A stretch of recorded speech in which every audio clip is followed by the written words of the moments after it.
Yolanda left her sons behind in the United States when she was deported to Mexico 6 years ago.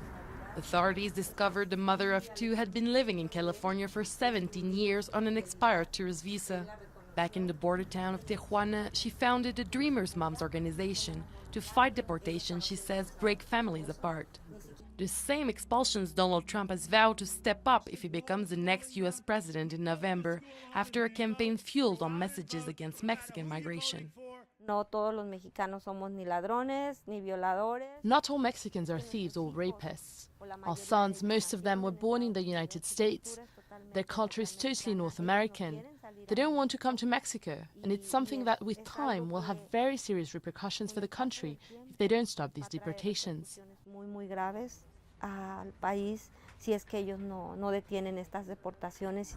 Close to 15% of the 207,000 Mexicans deported last year waved their American dream goodbye through these gates at the Tijuana border post. Millions have been sent home under present and past U.S. administrations, but for many, returning to Mexico is less of a homecoming experience than a challenge. Sobre todo para aquellos que llevan tiempo ya viviendo en Estados Unidos. It can be a heartbreaking experience, especially for those who live for some time in the U.S. They sometimes have parents or children that are American, and for one reason or another, they couldn't legalize their stay in the U.S.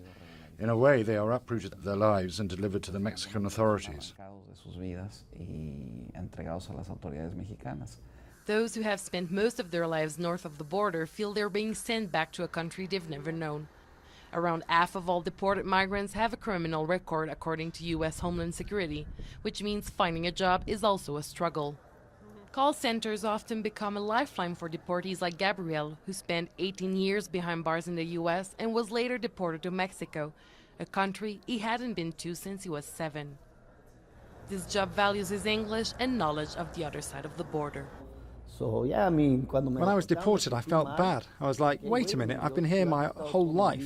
I have brothers and sisters that have the citizenship, that were born here. I was deported only because my mother came to Mexico and gave birth to me there. But I've lived in the US my whole life.